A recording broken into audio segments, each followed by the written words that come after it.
שלום לכולם, לעוד מדריך של אוטודסק מאיה. היום אני אלמד אתכם איך ליצור, איך בעצם ליצור כבל, אם זה כבל לעכבר. כלומר, אני בניתי לכם סט של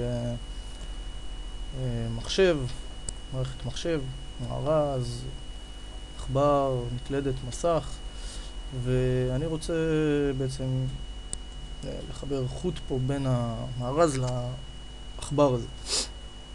אוקיי, אז אנחנו ניצור בתור התחלה, ככה, צילינדר, כן, פוליגון צילינדר. אני קצת אתקרב אליו למעלה, נעלה אותו למעלה קצת, אני אתקרב אליו ואני אכנס לאטריביוטס שלו. אפשר בעזרת קונטרול A במקלדת, אכנס לאטריביוטס, ואיפה שרשום פולי-צילינדר 1, להוריד את ה-subdivision caps כדי למחוק את הקווים מהצד הזה של הצילינדר. ועכשיו אני אגרור את הצילינדר הזה אל מאחורי המסך שלנו. ראשית אני אסובב אותו גם, ציר Y במקרה שלי, 90, כן? ואני אגרור אותו אל מאחורי המארז. עכשיו, הצילינדר הוא החוט למעשה שלנו, אבל הוא ממש קצר, זה לא העניין פה. העניין פה שהחוט, בעצם את החוט עצמו אנחנו מלבישים על אפיקורד שתכף ניצור. זה יהיה קוטר החוט שלנו. אני מקטין אותו, כי אני צריך שהחוט של הכבל ייראה פרופורציונלי למערכת של המחשב. אני אקטין אותו אפילו עוד יותר, כן, אנחנו נתקרב, נוכל לראות את זה בבירור. כן, נמקים את זה כאן, נראה שזה ממוקם פה, ככה. אנחנו נלחץ לחצן ימני על הצילינדר הזה, נבחר פייס, נבחר את הפייס הזה, ונמחק אותו, אוקיי? עכשיו, לוחצים שוב פעם לחצן ימני ו-Object Mode כדי לחזור ל-Object Mode, בוחרים שוב פעם את הצילינדר, ואני אכניס אותו מעט פנימה לתוך המארז, כדי שכאשר ניצור את החוט עצמו, אז זה יראה כאילו זה יוצא מהמארז, ולא יהיה ככה תלוי באוויר. זה החלק הראשון של המדריך. עכשיו, אנחנו נעבור בעצם ליצירת הקו מנחה שעליו יולבש כל הצילינדר הזה. מה שעושים זה ככה. אנחנו ניגשים ל-Create. לא, קודם כל תלחצו רווח כאן. תלחצו פשוט רווח כשהעכבר נוגע על המסך הזה של היצירה, של הגרידים שלכם, פשוט תלחצו רווח. ואנחנו ניגש לאחורה של המחשב. עכשיו, במקרה הזה שלנו, יש לנו פה את אל מקדימה, את אל פנים. יש לנו את ה-Top View, שזה מלמעלה. ויש לנו את אל צד. אני זקוק לאחד מהם שיהיה ה-Back View. במקרים האלה זה Front View וזה, אז אנחנו פשוט נשנה את Front View ל-Back View. אז אתם יכולים פשוט פה לבחור את גם פה לעשות Next View, לשנות ל-Back View, כן? ולהתקרב ככה שאתם תראו את הכבל מאחור. לפי דעתי זה דווקא די הפרונט של המחשב, אז ככה תכף אני אגיד לכם, כן או לא. לא, זה הבק, זה בסדר. אוקיי. עכשיו, אני מתקרב מאוד לצילינדר שלנו, ואני בעצם נכנס ל-Create, EP Curve Tool, ומסמל, נותן לחיצה אחת באמצע הטיובה, כאן, את הסימון הראשון של ה-EP Curve. עכשיו, אם אתם מסתכלים על שאר ההיטלים, אתם רואים שזה בכלל פה, זה לא איפה שהטיוב בעצמה, זה פה. אז אנחנו אחר כך נוכל להזיז את זה, כן? אבל קצת מסובך ככה תוך כדי, ורצוי לדאוג שלפחות ההתחלה תהיה נכונה. אז כרגע ההתחלה היא ממש לא נכונה, כי הקורב יוצא ממש מלפנים למארז במקום מאחורי המארז, אבל זה יוצא ביחס הגובה והמיקום שלו מול הטיובה הזאת. אפשר פשוט בעזרת move tool להזיז אותו, אבל את זה אנחנו נעשה רק כשנסיים את הקו.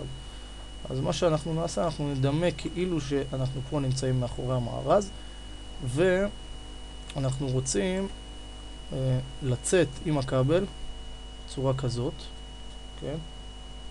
ככה, אני פה נמצא בהיטל צד שלנו, אני יוצא עם הכבל בצורה כזאת, ולמעשה אני מתייחס לאזור הזה כאילו זה אל מאחורי המארז שם. אני אגדיל את זה כדי שתוכלו להבין על מה אני מדבר לעזאזל. אוקיי, אתם רואים? נניח שזה, כל זה מתרחש פה באזור הזה של הכבל. ולמעשה אנחנו ככה עוצרים את העניין הזה. עכשיו פה נעצרתי כי אנחנו צריכים לצאת מהטופ ויו שלנו, בעצם ימינה קצת, ואז לעקוף את המארז, ואז לחזור פנימה. אז אני חוזר לטופ ויו, אני עובר לטופ ויו, וממשיך את הכבל שהוא יוצא מימין למארז, בצורה כזאת, כן? אפשר אפילו ליצור איזה סללום כזה, ככה, בצורה כזאת. פה, לפני שאתם חותכים את הכבל, אתם פשוט עולים ולוחצים לחיצה. אוקיי, לא, אל תעשו את זה, תמשיכו פשוט, תחתכו את הכבל, אבל אל תלחיצו באזור הזה הרבה לחיצות, תשאירו איזה לחיצה 1-2, לא יותר מזה, ותמשיכו ככה. ואני מסתכל רגע פרופורציונלית למארז, אני רואה שיש לי עוד הרבה באורך של המארז להתקדם לפה, ואז כאילו אני נכנס לאזור מקדימה של המארז ומגיע לעכבר. אוקיי, לוחץ Enter. עכשיו אנחנו נזיז את כל זה לפה. עכשיו אתם רואים החצי ציר שלי הם נמצאים פה והחוט נמצא פה. בשביל לתקן את זה אתם פשוט לוחצים Modify ו-Center Pivot. החצים יבואו בדיוק למרכז של הכבל, ואפשר יהיה להזיז את זה הנה, ככה, בצורה כזאת. אוקיי? סבבה. עכשיו, זה לא כזה מסובך, כי אתם תמיד יכולים להזיז את העכבר לפה, לתקן שגיאות כאלה, ולאו דווקא לשחק עם הכבל ולהשתגע. אז פשוט תפסו את העכבר, תזיזו אותו הנה, בצורה כזאת, וזה יהיה מתואם לעכבר. אז הנה, ככה אתם יכולים לראות את הכבל שלנו, הוא עובר, הוא גם ממש בגובה, אז אנחנו נצטרך לסדר את זה. תכף אני אדגים איך. פה הוא חשוב שהחוט עצמו, ה-IP curve, יתחיל מתוך הצילינדר וממרכזו, כן? אוקיי, אז פה זה בסדר, זה תקין. פה יש לנו את הבעיה של הגובה, שוב פעם, אז אני פשוט אלחץ Control Vertices, ואת כל הנקודות האלה שלמטה, אני אצטרך להוריד את כולם בבת אחת, אז אני פשוט אתחיל לבחור. קודם כל אנחנו עדיין על העכבר איכשהו. אני בוחר את כל הנקודות גובה האלה, שצריכות להיות קצת יותר למטה, ואנמיך אותם עד לגובה של השלוחן. כן, אני אשאיר רווח מסוים, כי הפוליגון עצמו אמור להתלבש על זה, וזה יוצר איזשהו מרווח, אז אתם צריכים לשמור מרווח מסוים בין החוט הזה לשולחן, כביכול בשביל שהצילינדר יעבור מעליו. אז ככה אני מתקן את זה, ויש לי פה עוד נקודה אחת שאני רוצה לתקן, זה מכיוון שעשינו פה איזשהו לופ כזה לחוט, אנחנו צריכים לבחור את הוורטיסיס הנכון, כן? שזה אמור להיות זה שפה, ולהרים אותו כדי שהחוט יהיה אחד מעל השני ולא יחתוך אותו, כן? ככה זה תקין, וככה זה ייראה אמיתי. ואחרי שסיימנו לסדר את הקו כמו שרצינו, אנחנו בודקים שהכל תקין, ולחצים לחצן ימני על הקו ומחזירים אותו לאובייקט מוד. בוחרים בו שוב פעם, עכשיו זה אובייקט מוד, מה שנשאר לעשות זה פשוט לגשת, להתקרב קצת, בחרנו את החוט, את ה-Epicurve, שיפט בוחרים את הצילינדר שלנו, ניגשים פה לדואגים שאנחנו בדרופ מניו הזה על פוליגונס, נכנסים פה לטאב של Edit Mesh, איפה שרשום Extrude אתם לוחצים על הקובייה. לחצתם על הקובייה ומשנים את ה-Divisions ל-100. במקרה שזה כבר 100, ופשוט לוחצים Extrude. אוקיי? ואז בעצם הכבל נוצר. אתם רואים? כל הצילינדר פשוט יתלבש על ה-Epicurve הזה. ואתם יכולים להתקרב, זה יצא מאוד עבה החוט, כן? ולכן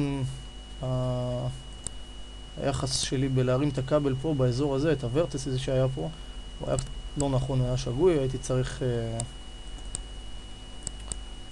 צריך להרים אותו עוד קצת למעלה.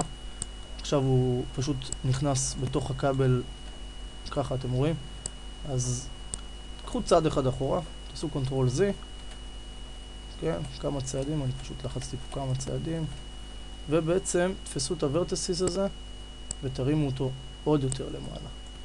אפילו וורטסיס, את זה גם כן, כדי שלא יהיה פה איזושהי עיוות כזה.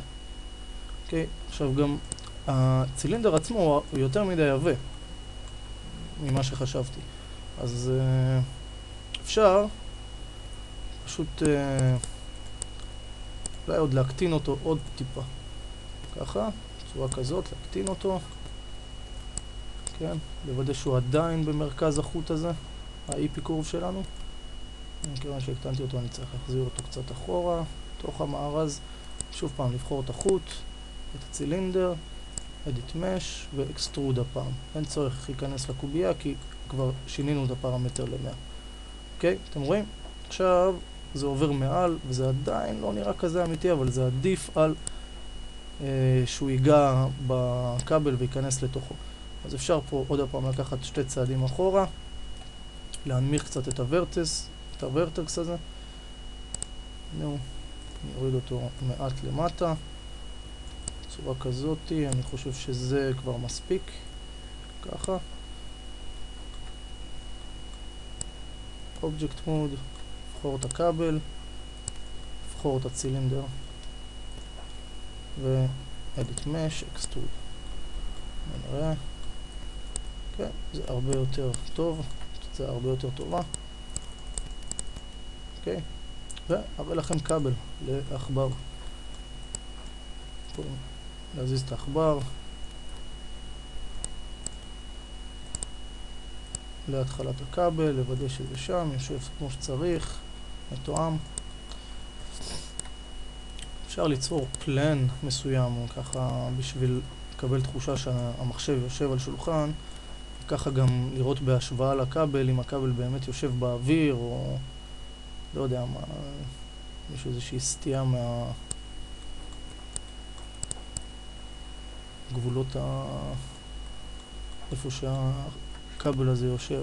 רואים הכבל די באוויר, אפשר לפרוס אותו, לחוץ Modify Center Pivot, להנמיך אותו את כולו בצורה כזאתי שהוא יישב על השולחן. באזור הזה אפשר להרים אותו קצת, את הכבל, אבל לעשות את זה נורא בזהירות, כי זה לא כמו להתעסק עם ה-Epicurve. פה אתם ממש יכולים להרוס את הגיאומטריה שלו, אז תתפסו רק את הוורטסיס הראשונים. כן, ניכנס פה ל-Shading X-Ray כדי שאני אוכל לראות את הוורטסיס הראשונים בחוט הזה. אתם רואים, אני מעלה את זה ואני די דופק פה את הגיאומטריה, אז נתפוס את כל הוורטסיס הראשונים, שזה כל הקבוצה של השלוש האלה, ונרים אותם מעט למעלה בצורה כזאת שזה יישב בתוך העכבר. אפשר גם את אלה לעלות קצת כדי לתקן את העיוות שיצרתי, אבל אז זה גם יוצר פה עיוות. בכל מקרה, זה נורא חשוב שאתם עובדים על ה-Epicurve בצורה טובה, כדי להגיע לכמה שיותר דיוק בגיאומטריה של החוט הזה. אתם רואים גם פה, זו הייתה פנייה מאוד חדה של ה-Epicurve, לכן הוורטסיז האלה יושבים פה ואלה פה, כשהם בעצם היו צריכים לשבת ממש כמו ההתחלה של הטיובה הזאת, כמו פה במקרים האלה, אתם רואים, כולם מסודרים יחסית בצורה נורמלית. זהו חברים, זה איך ליצור כבל במאיה. תתאמנו על זה, תשיגו תוצאות יותר טובות. זה דרך מעולה ליצור כבלים. זהו, אין לי יותר מה להסביר לכם, מקווה שזה היה ברור. נתראה בסרטון הבא. ביי, להתראות.